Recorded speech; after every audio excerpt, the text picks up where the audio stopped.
चलिए स्टूडेंट्स, अब हम बात करते हैं हमारे सब्जेक्ट साइंस में हमारे चैप्टर की, जिसका नाम है the human I and the colourful world. Clear है?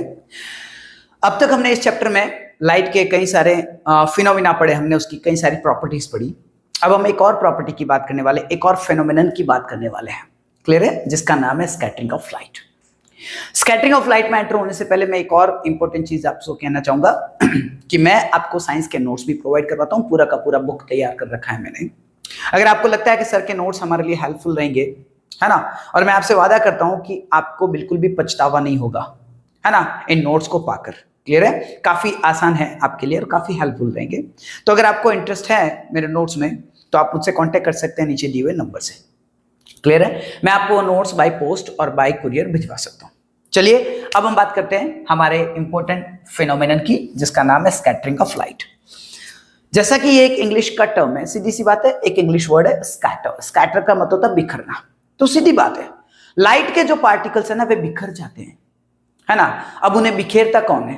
तो मैंने यहां पर लिखा है कि when light enters the atmosphere the light gets scattered by the particles. Clear है? कहने का मतलब हो गया हमारी अर्थ के चारों तरफ एक एटमॉस्फेयर है, हमने देखा है। क्लियर है? ठीक है। उस एटमॉस्फेयर में कई सारे पार्टिकल्स है। अब चाहे वो डस्ट पार्टिकल्स हो, चाहे वाटर पार्टिकल्स हो, वाटर मॉलिक्यूल्स हो, गैस के मॉलिक्यूल्स हो, गैस के पार्टिकल्स हो, कई सारे स्मोक के पार्टिकल्स हो, है ना। तो कई सारे पार्टिकल्स, कई सारे मॉलिक्यूल्स मौजूद है एटमॉस्फेयर में। अब जब लाइट आती है हमारे एटमॉस्फेयर में एंटर होती है, तो ये जो पार्टिकल्स है इनसे लाइट के पार्टिकल टकराते हैं और लाइट क्या करती है? बिखर जाती है, स्कैटर हो जाती है। और इसी को हम कहते हैं स्कैटरिंग ऑफ लाइट, है ना। और ये इफेक्ट हमें दिखाई देता है, जगह जगह दिखाई देता है। क्लियर है? ठीक है। तो आइए हमें ये स्कैटरिंग ऑफ लाइट कहां कहां फील होता है, कहां दिखता है, तो उसमें मैं सबसे पहली बात बताऊंगा आपको टिंडल इफेक्ट की। क्लियर है? हम सबसे पहले बात करते हैं टिंडल इफेक्ट, है ना। क्या होता है सर टिंडल इफेक्ट? है किसके कारण? Just because of scattering of light के कारण है। लेकिन क्या है ये टिंडल इफेक्ट, बताइए तो सुनिएगा। मैंने कहा the phenomenon of scattering of light by colloidal particles. सीधी बात है, मैं आपको बताता हूं, आपने कभी, है ना, किसी बंद कमरे में किसी छेद में से आते हुए लाइट के बीम को देखा होगा। सीधी बात है, जब उस छेद में से सनलाइट आती है तो हमें वो पूरा का पूरा बीम दिखाई देता, उसका पाथ दिखाई देता। अब देखिएगा। क्लियर है? हम कभी जंगल में जाते हैं तो जब जो फॉरेस्ट की जो कैनोपी होती है, कहने का मतलब होता है जो पेड़ों के कारण जो, है ना, छायादार जो छतरियां बन जाती है, उन छतरियों में से जो गैप्स होते हैं, उन गैप्स में से भी लाइट का पाथ हमें दिखाई देता है। यही है टिंडल इफेक्ट। अगर आप कभी, है ना, मिल्क को, है ना, ग्लास में भरे, ठीक है, अब ग्लास में भरने के बाद जब आप मिल्क पर अगर आप टॉर्च मारेंगे तो उस मिल्क में से, उस दूध में से टॉर्च का पाथ आपको दिखाई देगा। तो कहने का मतलब हो गया ये है टिंडल इफेक्ट। इसका सबसे बढ़िया एग्जांपल डार्क रूम वाला है। जिस डार्क रूम में एक हल्का सा छेद हो, वहां पर हमें लाइट का पाथ दिखाई देता है। ये टिंडल इफेक्ट है। अब क्या है ये, तो सुनना। मैंने यहां पर एक टर्म का यूज किया है जो कि है कॉलॉइडल। ये रहा कॉलॉइडल सॉल्यूशन, कॉलॉइडल पार्टिकल। ये क्या होता है सर? जो कॉलॉइडल पार्टिकल्स होते हैं उनकी साइज, है ना, उनकी साइज मतलब इतनी बड़ी तो नहीं होती कि हम उन्हें हम आंखों से देख सकते हैं, लेकिन इतनी बड़ी जरूर होती है कि वह लाइट को स्कैटर कर सकते हैं। सीधी बात है, मैंने यहां पर बताया है कि इनका जो साइज होता है वो ट्रू सॉल्यूशन से, तो कहने का मतलब बड़ा होता है, लेकिन सस्पेंशन से क्या होता है? छोटा। अब सर ये ट्रू सॉल्यूशन क्या है, सस्पेंशन क्या है और कॉलॉइडल सॉल्यूशन क्या है? तो पहले मैं बताऊंगा ट्रू सॉल्यूशन। ट्रू सॉल्यूशन का मतलब हो गया, है ना, ऐसे पार्टिकल्स जो पूर्ण रूप से घुल जाते हैं, जिन्हें अलग अलग करना मुश्किल हो जाता है, जैसे पानी में नमक का घुलना। सीधी बात है ना। अगर आप पानी में नमक को घोल दोगे तो ये जो है वो एक ट्रू सॉल्यूशन बन जाता है। क्लियर है? अब नमक और पानी को अलग अलग करना, कहने का मतलब हमारे बस की बात नहीं रहेगी। क्लियर है? कुल मिलाकर, है ना, ऐसा सॉल्यूशन क्या है? True solution. क्लियर है? इनका साइज बहुत बहुत बहुत ज्यादा छोटा होता है।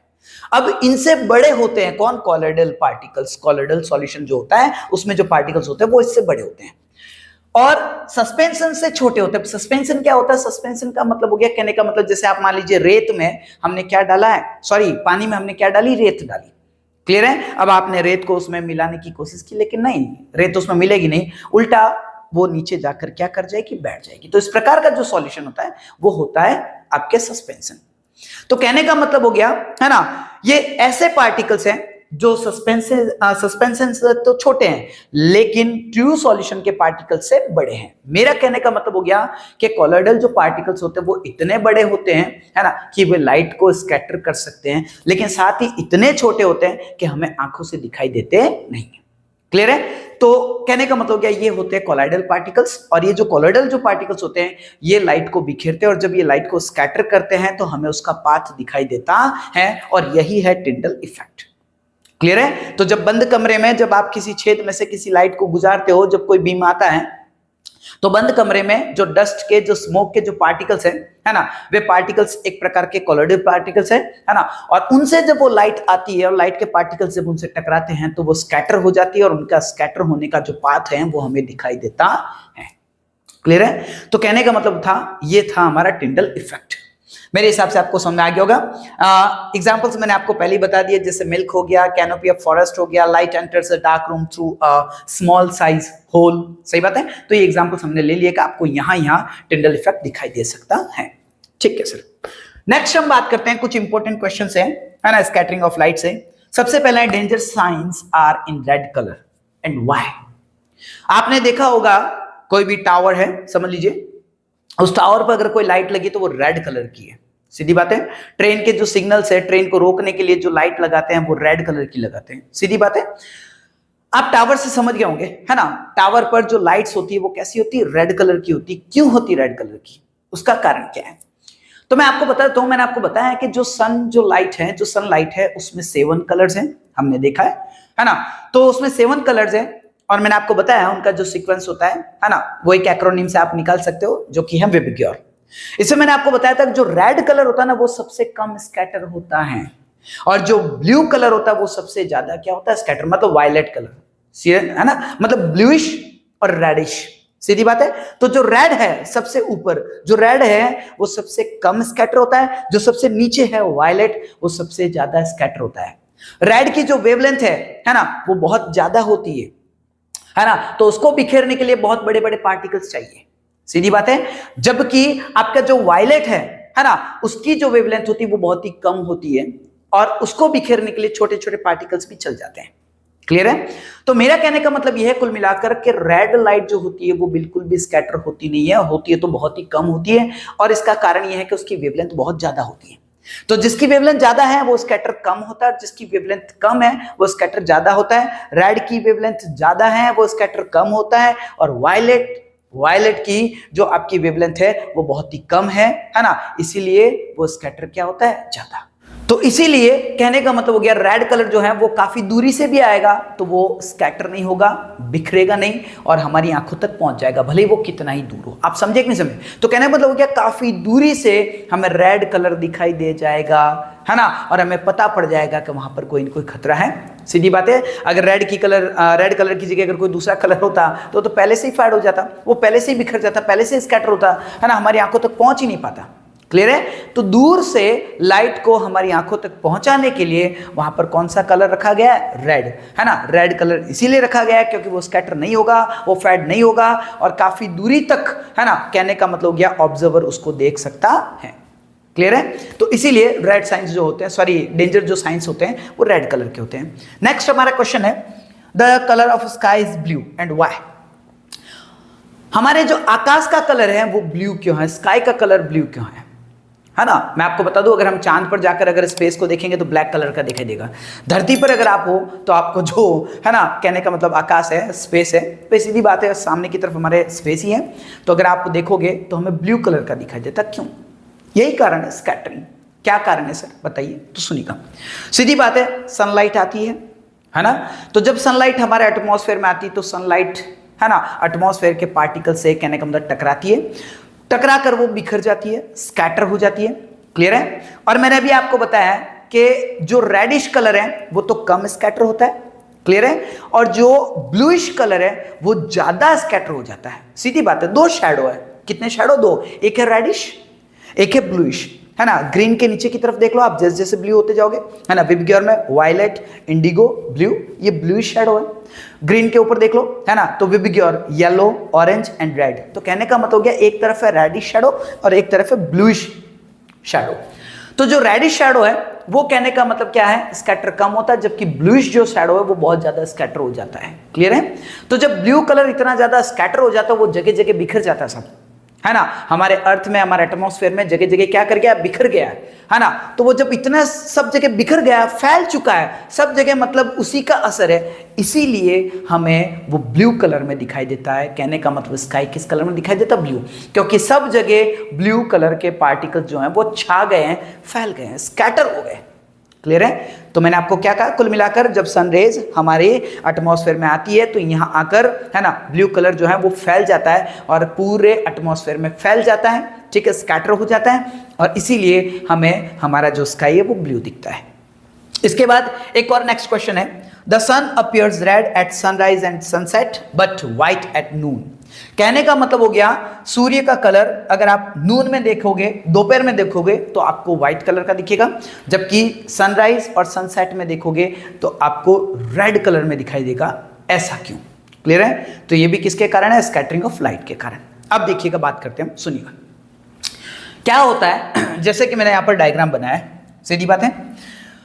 अब डायग्राम बनाया है तो देखिएगा, सनराइज और सनसेट मैंने यहाँ पे लिखा है, सन एट सनराइज और सनसेट। कहने का मतलब हो गया, है ना, सनराइज हो या सनसेट हो, हॉराइजन के पास में होता है सन, है ना।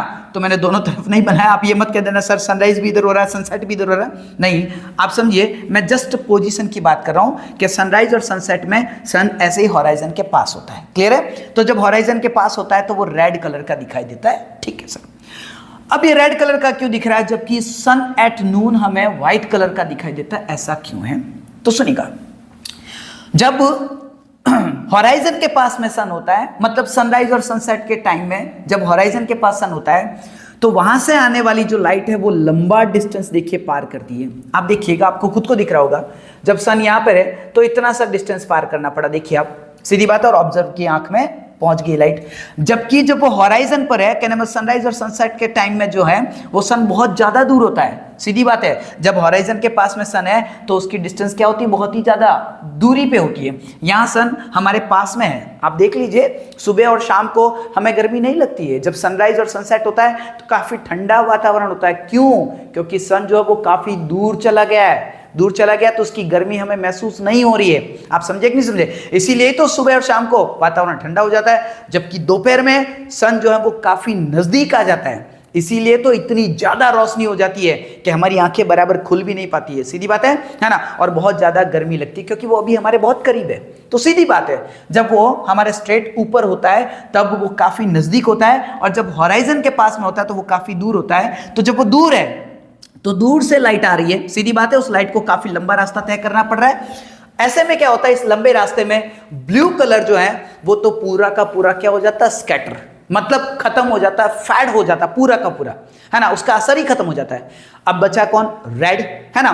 तो कहने का मतलब ये जो रेडिश जो शैडो है ना वो यहां तक भी बना रहता है, भले ही उसने लंबी डिस्टेंस पार की है लेकिन उस लंबी डिस्टेंस में भी वो बना हुआ है। भाई अभी हमने कहा है कि जो डेंजर साइंस होते हैं, है ना, वो कहने का मतलब रेड कलर के क्यों होते हैं, क्योंकि काफी लंबी दूरी तक भी रेड कलर हम पर पहुंच जाता है, हमारे तक पहुंच जाता है। तो वो के वो बात यहां पर है कि सन भले ही दूर है ना, तो वहां से आने वाली लाइट जो है उसमें ब्लू कलर तो फैड हो गया लेकिन रेड कलर हमारी आंखों तक पहुंच गया, तो ब्लू कलर का असर खत्म, रेड का अभी भी बना हुआ है, इसीलिए हमें सन कैसा दिखाई देता है, रेड।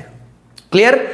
इसके बाद में जब सन हमारे टॉप पर होता है तब क्या होता है, तो सीधी सी बात है, यहां पर लाइट बहुत ही कम पाथ जो है या बहुत ही कम डिस्टेंस जो है वो तय करती है, और इतने कम डिस्टेंस में लाइट बराबर स्कैटर हो भी नहीं पाती है।